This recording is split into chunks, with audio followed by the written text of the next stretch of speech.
Welcome to the Indian Newslink podcast series Coffee with Kamil by Kamil Lakshman. Welcome to Coffee with Kamil. It's been a while.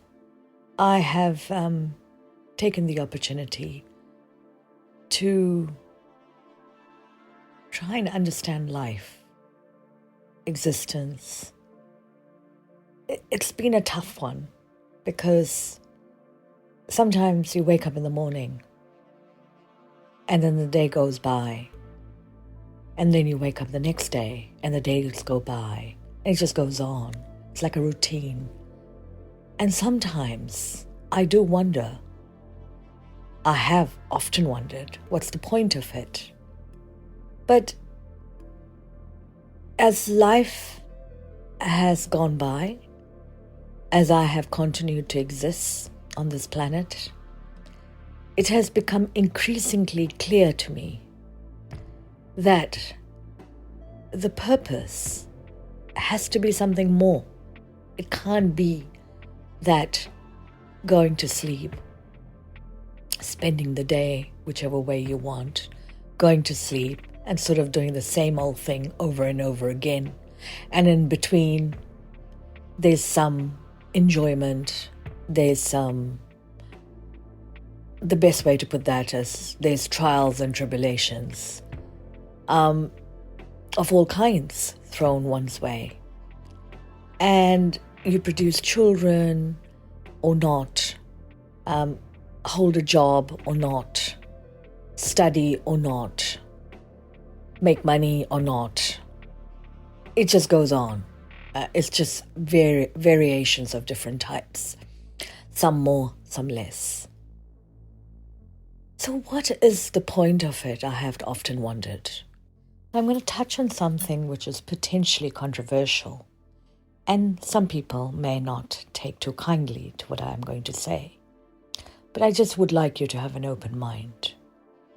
Religion seems to be the direction in which we are told to be able to have access to greater truths, higher existence. But what is religion? We are told it is to pray, it is to have gratitude, is to have faith in something other, which is all part of the whole. But as I have gone through this journey of discovery, of trying to access that higher truth, it has become apparent to me that the only truth that exists is you. You, the subject. You are the only truth. So if you are the only truth, then who are you?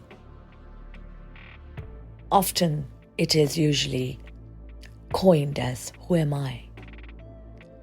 And that really is the essence of it all. Because who are you? Are you self-aware? Are you aware of who you are? What you think? How you feel? Why? And it has become clear that this is the question that needs to be answered. This is the journey that needs to be made.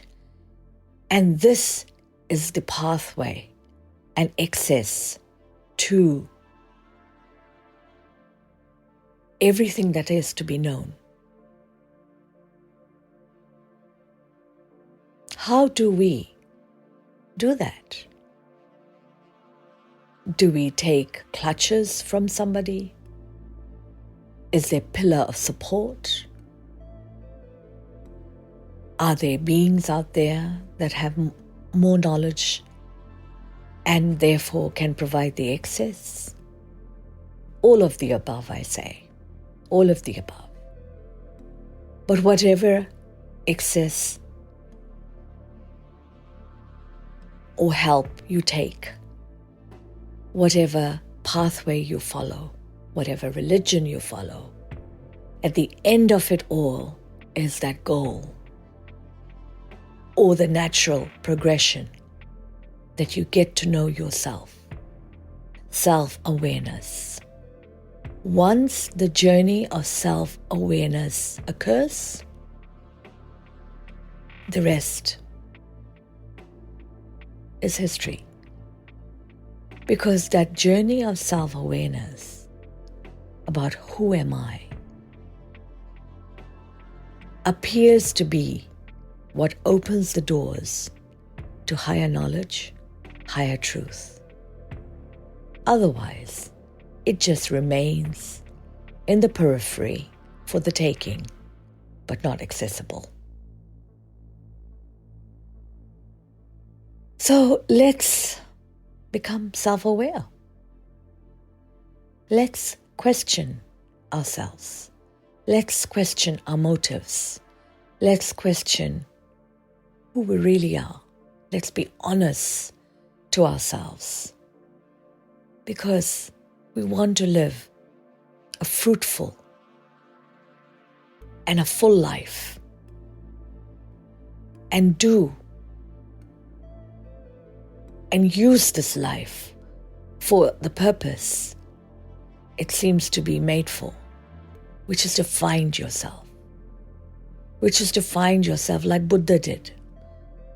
You don't have to go to all that length. You can do it in this world, in this world of pain, where there is war going on, where there is external challenges, but more so is the internal challenge, the internal demons, the internal awareness that is needed.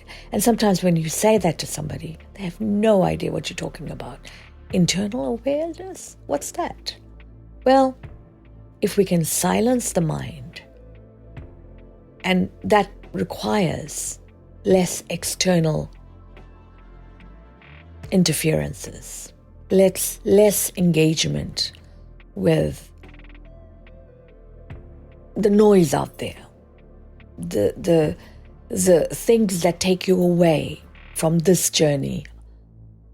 And those are things like gossip, like in being interested in events, in people. These two levels, if you are present at these levels, it is very difficult to get to that higher, to that third level where you can indulge in self-awareness. Because really it is an indulgence. If you can quieten the mind, you can quieten the outside noise, it is less likely to become a barrier. You will get there. And you will. And that is like falling in love with yourself. You know, this romance that we talk about, romance with the other. Well, the other in this case is yourself, is you. You fall in love with the divinity within. You fall in love with the creation that you are. You are that perfect being, the divine being. Because you are the replica of everything else out there that nature has created. The design is the same. The patterns are the same. But let's find out. Let's at least try to be on that journey. And let's see what we find. Thank you for listening to Coffee with Kamil. Until next time. Thank you for listening to the Indian Newsling podcast series Coffee with Kamil by Kamil Lakshman.